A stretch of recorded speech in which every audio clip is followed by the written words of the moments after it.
There comes a time when humanity is faced with weather disasters and global wars that are slowly destroying people. And technology emerges that people use not to save an uncertain tomorrow, but to return to the bright memories and emotions of yesterday. Nick Bannister goes to work, where he is met by his assistant Emily Sanders, nicknamed Watts, who informs him that a fellow soldier is waiting for him. The man lost both legs in the recent global war and comes to Nick to take advantage of technology that allows him to return to a bright past left only in his memories. After all, few people dream of the future now because cities have flooded and wars have engulfed the world. The tank was originally a tool for interrogation and then became a means to relive the best moments of life all over again. Nick immerses the man in a time when he was healthy and cheerful, playing with his dog on the lawn of his father's house. When he comes to his senses, the man tries to pay Watts off with a new synthetic substance, baka, but Nick provides his co-worker his services for free because their establishment is a success. Who wouldn't want to visit the past and see their dear and close people and relive the best moments of life? But there are those who abuse the memories. One such person is Elsa, who comes almost daily to relive a night of love with a dear one. But one day, a woman comes into the establishment who has lost her keys on her way home. The woman introduces herself as May and immediately attracts Nick's attention. She is immersed in her memories, and Nick looks at the customer's day. The wake-up call, breakfast, and the keys May puts in her bag. She drives to work, to the club, and drops her keys under the makeup table. Watts wants to stop the memories, but for some reason Nick asks her to keep going. He sees a woman crying before going on stage, but picks himself up and goes to the microphone. He listens mesmerized to her voice, then turns off the equipment. After she leaves, Watts discovers May's forgotten earrings and gives them to Nick. As the sun rises, flooded Miami turns into a ghost town. It is so hot during the day that people have begun to live at night. The fighting at the borders ended long ago, but passions still boil inside the cities, and riots occur more and more often. And prosecutors often turn to Nick for help because his equipment can be used to peer into the moments of crime. Today's client is a tycoon accused of starting a fire in one of the buildings, and his lawyers are seeking a ban on a cession of capacity. And the prosecutor's office can do nothing, even though the city is mired in problems, murders, and corruption. During the war, such tycoons bought up dry land for next to nothing, and the settlers had to survive as best as they could. The day would come when the ocean would take everything, but for now, the flooded city could still be home. Nick comes to the club and finds May. He gives her the earrings and asks her why she cried before the show.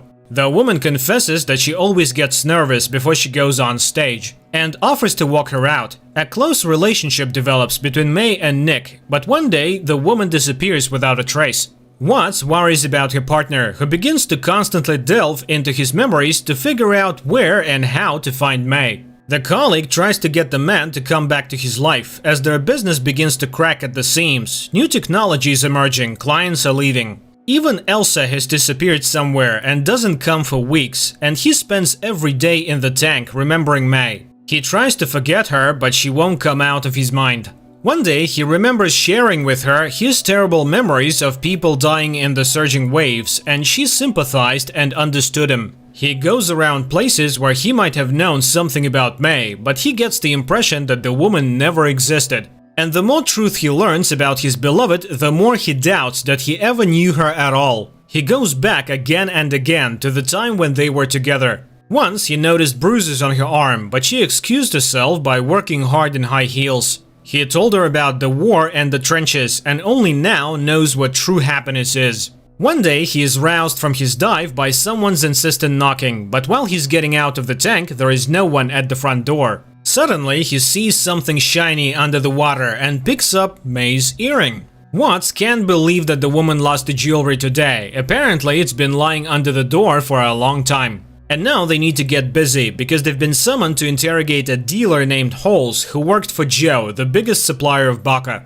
The criminal is submerged in the tank and finds himself in a barroom, in the middle of which stands the chair of the chief mafioso of Orleans, St. Joe. Suddenly, a familiar voice is heard, and Nick sees May. She sings for Joe, and he notices the woman. The events took place over 5 years ago, and despite Watts' objections, Nick asks to show the memories next. May is introduced to Joe and he offers her baka. May refuses, which enrages Halls, but Joe offers to apologize to the woman and Joe's underling aims a gun at him. He apologizes and Joe treats May to baka again and this time she agrees. At this moment, one of the police officers, losing his patience, pushes Nick away and asks Halls the main questions. But the bandit's brain shuts down and the officers ask Nick to bring the criminal's mind back. Nick again asks to see May, and a scene emerges where the girl reminds him of what she once was, poor but clean and conscientious. But then she tried baka and lost herself.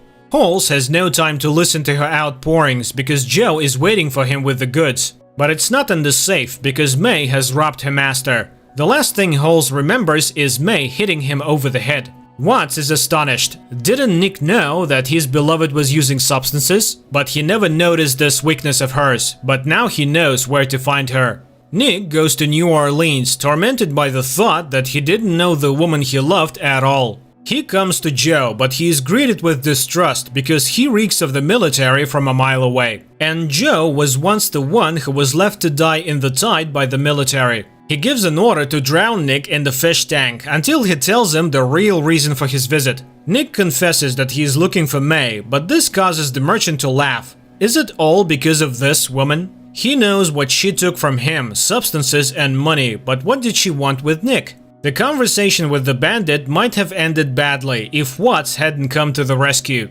A first-rate marksman, she quickly incapacitated Joe's fighters, shooting the mobster's favorite aquarium in the process. Nick struggles with his jailer, and as he prepares to engage in a firefight, it turns out that Watts has already dealt with everyone and mortally wounded Joe. By the request of the wounded man, the woman finishes him off, and the pair leave. But now Nick agonizes over the question, why did May come to him? He recalls telling her about the plates on which memories were recorded, and May shared one of them. When London flooded, she swam to Miami. But she didn't have a place to stay, so she somehow fell asleep on the boat. Someone untied her, and the woman was swept out into the ocean. She would have died if she hadn't stumbled upon a lonely white house in the middle of the water, not far from Florida Keys. The woman who lived there put her back on her feet, and it was the best thing that ever happened to her. And Nick had the memory of a song his grandfather sang, and he sang it for May. Nick plunges back into his memories again and again to figure out what the con artist stole. Watts can't understand his obsession. What does he have that May went to imitate a relationship for? Watts recalls May's last visit. At the time, the woman offered her alcohol because she wanted to fix the relationship. She saw that she didn't like her colleague Nick and candidly admits that she was addicted. To this, Watts admits that she worked in supply after the war. She needed to feed her daughter, so she went to soldier drones for the army. The woman then abused and once caused a fire. Her daughter was taken away by the relatives and Watts went back to the bottle. But thanks to Nick, she didn't drown in it. Feeling bad, Watts went to the bathroom, leaving May alone in the room. And she took advantage of this and broke into the vault using the access code, Nick's grandfather's tune. And that means the woman has been studying it hard and has been preparing for a robbery for a long time. They look through their file cabinet and discover Elsa's memories are missing. Nick goes looking for the woman and learns from her friend that Elsa was murdered and her baby boy is missing without a trace. The red-headed friend who took the boy was with the killer. Nick is increasingly plagued by the question, who was May really? A con artist? An addict? A murderer?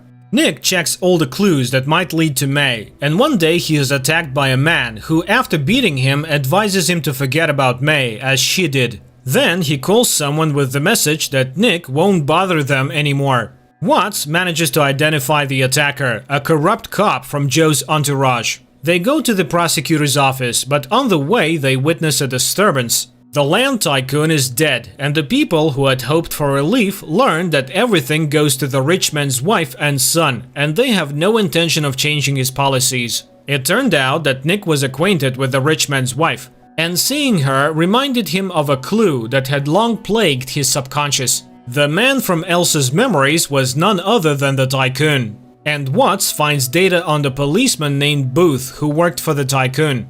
Nick recognized him because the rich man's wife, Tamara, had once approached Nick as well, and then the rich man said the same words that Elsa had later said. It turns out that Rich wanted to get rid of the bastard child and hired Booth to do it, but it's going to be damn hard to prove. Nevertheless, Nick is determined to do it because May used him. He goes to visit the tycoon's widow, who, like other rich people, lived on property protected by a dam.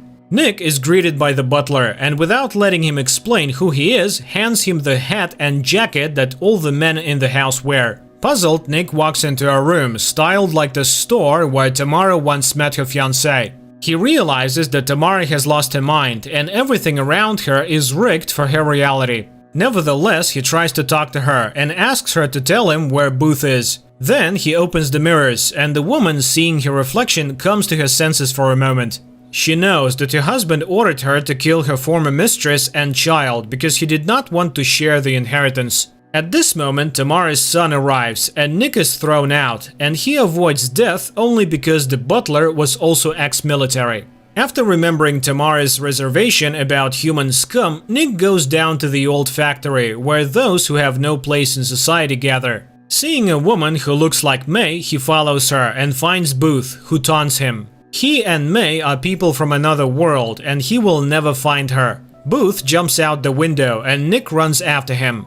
They meet on the roof and start a fight, but Booth jumps over to the next building. Nick repeats the trick and catches the bandit. They fight again until they end up in a flooded music room. And then Booth, along with the piano, falls through a hole in the floor and sinks to the bottom of the ocean. Nick dives after him and frees him from the piano, but Booth hits him and Nick begins to sink while the bandit floats up. Nick sees May and hears her voice. Immediately he finds the strength and swims out to grab Booth, who was not expecting it. He plunges him into the tank, intending to find out the whole truth. He sees how Booth and May met in Miami. It was then that he hired the woman to find Elsa's memories. May met his army friend, and the latter, over vodka, spilled everything he knew about Nick. He even whistled his friend's favorite song. It turns out that the woman knew and had everything in mind. All this time, Nick was just a target. But in an instant flashback, he suddenly discovers that May was resisting her because she was genuinely attracted to Nick. That's when the bruise on her arm appeared. And after she brought Elsa's memory tapes, Booth confessed that he intended to get rid of the woman and her son. That's when Booth killed Elsa, but May managed to intercept the boy and put him on the boat. She rescued the child and escaped from the murderer. May then went to Nick's house, knocking on the door, but she was already waiting for Booth, who promised to kill Nick if she did not go with him. That's when May dropped the earring, hoping Nick would find it. In the next flashback, Booth tries to get May to confess where she took the baby, and she suddenly talks about the house amidst the ocean. Nick realizes that this is a message for him. He steps into the illusion and May confesses her love for him while kissing Booth. Then, after pushing the bandit away, May swallows a handful of baka and leaps from a height. Enraged, Nick retaliates against Booth in the most brutal way possible, by frying his brain with his most nightmarish memories of being burned alive on Joe's orders. Nick goes to the tycoon's house. He realizes who really killed Elsa. The rich man's son didn't want to share his inheritance, and he was the one who hired Booth. And Nick has all the proof. He was the one Booth called at the time, and it can be confirmed. The guy tries to pay him off, but Nick says his brother is alive, and the police have already found him in a cabin in the middle of the ocean, and they are coming for the killer soon. The guy pulls out a gun but hesitates to shoot and tries to kill himself, but he doesn't have the guts to do it either. Nick goes to Watts, who now works at the hospital, and confesses to killing Booth. He hands over the records of Elsa and May's murders and asks that it be given to the prosecutor's office. He regrets missing out on many good things and asks Watts to find her daughter and be with her. The news of the tycoon's son's crime was the last drop that overflowed the cup of people's patience, and a riot broke out in the town. But Nick withdrew from it all into memories, reliving again and again the happy moments of meeting May. Now elderly Watts and her granddaughter often come to his receptacle, while Nick tells May the story of Orpheus and Eurydice. The idea of the film makes us think that people are very different. Some deal with a bad present and an uncertain future and may not dwell on memories, while others need to constantly look back to the past in order to exist in the present.